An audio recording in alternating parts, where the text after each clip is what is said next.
Hello friend, welcome to your own channel daily stock.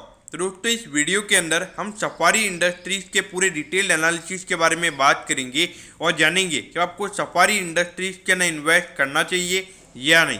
चलिए शुरू करते हैं। तो देखिए, सबसे पहले हम ये जानेंगे कि ये कंपनी काम क्या करती है। तो देखिए, ये जो कंपनी है ये लगेज ट्रैवल गुड बनाने का ये कंपनी काम करती है। यानी कि जो टूरिस्ट के जो बैग्स वगैरह होते हैं, जो ट्रॉली वगैरह होती है, वो ये कंपनी मैन्युफैक्चर करती है। उसके अलावा अगर हम देखेंगे, जो लैपटॉप बैग्स होते हैं, जो बैकपैक्स होते हैं, जो नॉर्मली जो कॉलेज बैग जिसको हम बोलते हैं, तो वो ये कंपनी मैन्युफैक्चर करने का काम करती है। तो देखिए, एक तरीके से देखा जाए तो मेन जो सेगमेंट जिसके ऊपर कंपनी हमें फोकस करती हुई नजर आती है वो एक मिडिल इनकम, जो हायर मिडिल इनकम ग्रुप वाले पीपल हैं। उसके अलावा अगर हम देखेंगे जो रिच पीपल होते हैं उनके ऊपर मेन कंपनी का फोकस हमें नजर आता है। अब यहाँ पर अगर हम कुछ वैल्यूएशन पैरामीटर्स की अगर हम बात करेंगे तो देखिए, मार्केट कैप काफ़ी छोटा है, लगभग 2000 करोड़ का हमें यहाँ पे कंपनी का मार्केट कैप नजर आता है। अब आपको यहाँ पे लगेगा कि ये जो स्टॉक है 98 के पी पे ट्रेड हो रहा है, जबकि इंडस्ट्री का पी हमें 24 का नजर आता है। क्योंकि देखिए, जो पिछले कुछ क्वार्टर्स की अगर हम बात करेंगे जहाँ पे कोविड की वजह से इश्यूज हुए हैं, तो उसकी वजह से जो कंपनी के जो नॉर्मली जो नंबर्स है, जितने कंपनी के नंबर्स होते हैं उतने जनरेट नहीं हुए। क्योंकि देखिए, सीधी सी बात है, अगर बिजनेस नहीं होगा तो ऑटोमेटिकली कंपनी प्रॉफिट नहीं कमाएगी, तो इसीलिए। लेकिन अगर हम पर्टिकुलरली जो लास्ट क्वार्टर यानी कि जो जुलाई से लेके सितंबर वाले परफॉर्मेंस की अगर हम बात करेंगे तो वहाँ पे कंपनी ने 10 करोड़ का प्रॉफिट कमाया है। यानी कि अगर हम हर क्वार्टर के हिसाब से लगभग 10 करोड़ का प्रॉफिट अगर माने तो लगभग 40 करोड़ का प्रॉफिट होता है। तो उसके हिसाब से लगभग 50 का पीई हमें यहाँ पे नजर आता है। तो देखिए, जहाँ पे अनसर्टेनिटीज हुई है तो उन क्वार्टर्स को मैं यहाँ पे काउंट नहीं करूंगा, तो इसीलिए मेरे ख्याल से 50 का पी जो है वो स्टॉक का एक्चुअल में मुझे नजर आता है और इसके हिसाब से यहाँ पे वैल्यूएशन काफ़ी सही है। अब 50 का पी यहाँ पे क्यों अट्रैक्टिव है? क्योंकि देखिए, सफारी इंडस्ट्री एक नॉर्मल एक टिपिकल कंपनी नहीं है। यहाँ पर आपको एक चीज़ समझनी होगी कि जो है ब्रांड वैल्यू। यहाँ पे सफारी की अगर हम बात करेंगे तो अगर आप एक ट्रैवल बैग वगैरह अगर लेने जाओगे तो वहाँ पे सफारी एक प्रीमियम कंपनी है। तो अगर आप उसके कंपैरिजन में अगर जो दूसरी कंपनीज होगी तो वहाँ पर आप सफारी को पसंद करोगे। हाँ, हो सकता है कि किसी और का प्रोडक्ट अगर अच्छा हो तो आप उसको भी लोगे, लेकिन एक ब्रांड वैल्यू की वजह से ये जो वैल्यूएशन है मेरे ख्याल से सही है। अब अगर हम प्राइस टू बुक रेशियो की बात करेंगे तो ये आता है 9.56 टाइम। तो देखिए, यहाँ पे पिछले साल कंपनी लॉस में भी थी, लेकिन अभी लगातार जैसे कंपनी की प्रॉफिटेबिलिटी बढ़ेगी तो जो बुक वैल्यू है कंपनी का वो भी बढ़ेगा, तो प्राइस टू बुक रेशियो का नंबर जो है वो ऑटोमेटिकली हमें इंप्रूव होता हुआ नजर आएगा। अब अगर हम यहाँ पे कंपनी के फिनेंशियल ट्रेंड की अगर हम बात करेंगे तो देखिए, ये तो कोविड वाला ईयर था, इसको आप देखिए ही मत। लेकिन उससे पहले जो कंपनी ने रेवेन्यू ग्रोथ दिखाया है ये काफ़ी फिनोमिनल है। अगर हम देखेंगे अराउंड 15% CAGR से हमें कंपनी के जो रेवेन्यू के नंबर्स हैं वो ग्रो होते हुए नजर आए हैं और यहाँ पे लगातार कंपनी की प्रॉफिटेबिलिटी भी बढ़ी है। तो ये जो नंबर है ये हमें इस पर फोकस करना चाहिए और जैसे जैसे नॉर्मलसी आएगी, देखिए पिछले क्वार्टर में पूरा एक नॉर्मल क्वार्टर था तो कंपनी ने बिल्कुल अच्छे से परफॉर्म किया था। तो इसीलिए ये जो नॉर्मल क्वार्टर्स हमें यहाँ पे ज़्यादा फोकस करना चाहिए। जो बैड क्वार्टर्स है तो वहाँ पर परफॉर्मेंस बैड ही रहने वाला है।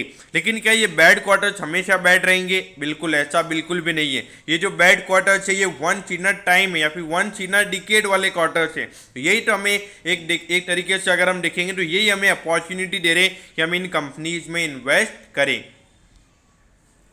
अब यहाँ पर एक तो शेयर होल्डिंग पैटर्न की अगर हम बात करेंगे तो यहाँ पे कुछ नेगेटिव पॉइंट्स हमने यहाँ पे देखे हैं। देखिए, प्रमोटर्स की होल्डिंग की अगर हम बात करेंगे तो 49.9% की जो होल्डिंग है यानी कि अराउंड 50% की होल्डिंग हमें यहाँ पे प्रमोटर्स की नजर आती है। लेकिन पिछले 12 मंथ के अंदर लगभग 6 से 7% की जो प्रमोटर्स की होल्डिंग है वो कम हुई है। वो थोड़ा मुझे यहाँ पे नेगेटिव लगा है, क्योंकि देखिए एक 6 से 7% यानी कि 1 से 2% एक ठीक बात होती है, लेकिन 6 से 7% की जो प्रमोटर्स होल्डिंग यहाँ पे कम हुई है वो मैं यहाँ पे थोड़ा सा मुझे यहाँ पे कॉशियस स्टॉक के लिए बनाता है। लेकिन यहाँ पे FIIs के लगभग 17% की होल्डिंग है और अगर हम बात करेंगे DIIs की तो उनकी भी यहाँ पे 5% की होल्डिंग है। यानी कि अगर हम ऑलमोस्ट अगर हम देखेंगे तो अराउंड 72 to 73% की जो होल्डिंग्स है वो यहाँ पे बड़े लोगों के पास में। ये नंबर अगर देखा जाए तो काफ़ी अट्रैक्टिव नज़र आता है। और देखिए सीधी सी बात है, एक छोटी सी कंपनी है तो यहाँ पे रिटेल इन्वेस्टर्स की होल्डिंग काफ़ी ज़्यादा होगी, तो अराउंड 27% की होल्डिंग यहाँ पे हमें रिटेल इन्वेस्टर्स की नज़र आती है। तो ऑल ओवर अगर हम देखेंगे तो शेयर होल्डिंग पैटर्न अट्रैक्टिव है, सिर्फ जो प्रमोटर्स ने यहाँ पे स्टेक कम किया है इतना, तो वो थोड़ा सा यहाँ पे नेगेटिव हमें यहाँ पे नज़र आता है। अब ये देखिए, अगर हम पिछले 3 क्वार्टर्स की अगर हम बात करेंगे तो देखिए यहाँ पे 132 करोड़ का कंपनी का रेवेन्यू का नंबर था और 6 करोड़ का कंपनी ने प्रॉफिट कमाया था। उसके बाद में कोविड की सेकंड वेव आ गई थी, लेकिन फिर भी रेवेन्यू के नंबर्स कितने नहीं गिरे थे और वहाँ पर भी कंपनी ने 2 करोड़ का प्रॉफिट कमाया था। फिर इसके बाद अगर हम देखेंगे एक नॉर्मल क्वार्टर आया और वहाँ पे 188 करोड़ के टोटल सेल्स के नंबर थे। तो यहाँ पर अगर आप देखोगे तो ये फिनोमिनल ग्रोथ हमने यहाँ पे देखी है और यहाँ पे 10 करोड़ का कंपनी ने टोटल प्रॉफिट कमाया था। लेकिन देखिए यहाँ पर जो अक्टूबर से लेकर दिसंबर वाला क्वार्टर है, यहाँ पे हमने दिवाली देखी है, उसके अलावा जो क्रिसमस के हॉलीडेज थे तो उसकी वजह से यहाँ पे बहुत सारे लोग बाहर घूमने गए। तो देखिए अगर लोग ज़्यादा बाहर घूमने जाएंगे, जो टूरिस्ट बैग जो उनकी डिमांड बढ़ेगी, ये जो क्वार्टर है ये भी कंपनी का काफ़ी अच्छा रह सकता है। तो अगर यहाँ पे प्रॉफिटेबिलिटी और बढ़ेगी तो वैल्यूएशन हमें यहाँ पे और अट्रैक्टिव नजर आएंगे।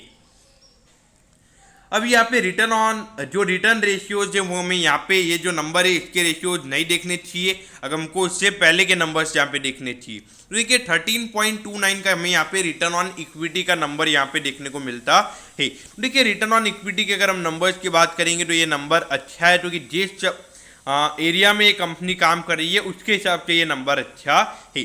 अगर आरओसी के नंबर्स की बात करेंगे तो ये नंबर आता है 19.62% पे। आरओसी के नंबर्स की भी अगर हम बात करेंगे तो ये नंबर भी हमें यहाँ पे अच्छा नजर आता है। अगर हम रिटर्न ऑन एसेट की बात करेंगे तो ये नंबर 7.37% है। तो देखा जाए तो ऑल ओवर ये नंबर अच्छा है और लगातार अभी कंपनी के नेट प्रॉफिट के नंबर ग्रो होते चले जाएंगे तो ये रिटर्न रेशियोज और इंप्रूव होते चले जाएंगे। अब यहाँ पर अगर हम टोटल डेट की अगर हम बात करेंगे तो देखिए लगातार एग्रेसिवली हमें ये कंपनी अपना डेट कम करती हुई नजर आ रही है। देखिए 0.52, फिर 0.32 और फिर 0.03। देखिए यहाँ पे इंटरेस्ट कवरेज रेशियो आपको नेगेटिव देखने को मिलेगा, क्योंकि देखिए ये जो 2021 वाला ईयर है यहाँ पे कंपनी ने इतना रेवेन्यू ही जनरेट नहीं किया कि जितना वो अपना इंटरेस्ट पे कर सके। लेकिन देखिए अभी 101 करोड़ का कंपनी के ऊपर डेट है और लगभग कंपनी 150 से 200 करोड़ का एक क्वार्टर में रेवेन्यू कमा रही है। देखिए लगभग 600 करोड़ के रेवेन्यू के ऊपर 100 करोड़ का अगर कंपनी का डेट है तो यहाँ पे डेट से रिलेटेड मुझे यहाँ पे कोई इश्यूज नजर नहीं आते हैं। और अगर ये रेवेन्यू का नंबर एग्रेसिवली ग्रो होगा, ये जो डेट का नंबर ये ऑटोमेटिकली कम हो जाएगा और फिर जो इंटरेस्ट पेमेंट यहाँ पे कंपनी जहाँ पे इंटरेस्ट में कंपनी लगभग हर साल 9 से 10 करोड़ रुपए दे रही है, वो सीधा कंपनी के नेट प्रॉफिट में हमें रिफ्लेक्ट होता हुआ नजर आएगा। ये चीज भी हमें यहाँ पे ध्यान में रखनी होगी। अब देखिए 900 रुपीज पे ये स्टॉक अभी ट्रेड हो रहा है और अगर हम ऑल टाइम हाई की बात करेंगे तो 987 का स्टॉक का ऑल टाइम हाई है। तो यानी कि अराउंड अगर हम देखेंगे 9 to 10% अपने ऑल टाइम हाई से ये नीचे ट्रेड हो रहा है। तो देखिए सफारी इंडस्ट्रीज की अगर हम बात करेंगे तो अभी फिर से जो ओमिक्रॉन ये जो नया वेरिएंट आया है तो इसकी वजह से अगर लॉकडाउन वगैरह होते हैं, लॉकडाउन वगैरह नहीं होंगे लेकिन जो 50% कैपेसिटी के जो यहाँ पे रेस्ट्रिक्शंस हैं तो उसकी वजह से फिर से जो ये टूरिस्ट बैग की जो डिमांड वगैरह है वो फिर से यहाँ पे थोड़ा प्रेशर पड़ सकता है। तो इसीलिए मेरे ख्याल से ये जो स्टॉक है ये आपके रडार पे होना चाहिए। अगर आप एक लॉन्ग टर्म इन्वेस्टर हैं तो मेरे ख्याल से देखिए ये ओमिक्रॉन वेरिएंट ये सब हैं, हम कब से बोल रहे हैं तो कि 2 साल ये मार्च में हो जाएंगे कोविड को आए हुए, हम कब से यही बोल रहे हैं कि ये 1-2 क्वार्टर्स की बात है, लेकिन ये 2 साल यहाँ पे हो जाएंगे।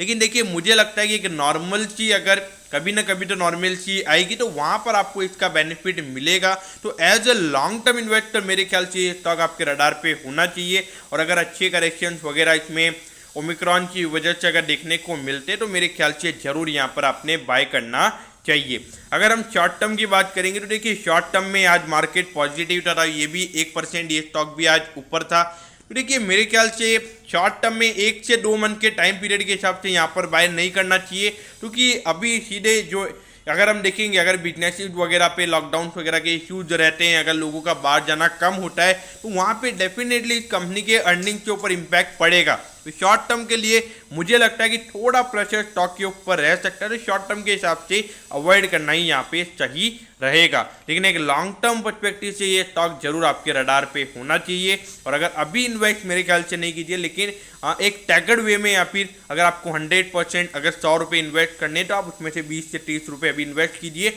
उसके बाद में स्टॉक गिरता रहता है तो आप वापिस अपने इन्वेस्टमेंट को कैरी कर सकते हैं। दोस्तों मैं होप करता हूँ कि सफारी इंडस्ट्रीज के पूरे डिटेल्ड एनालिसिस के बारे में आपको सब कुछ पता चल गया होगा। अगर आपकी कोई भी क्वेरीज है तो आप कमेंट कीजिए, मैं ज़रूर आपके कमेंट पर रिप्लाई करूँगा।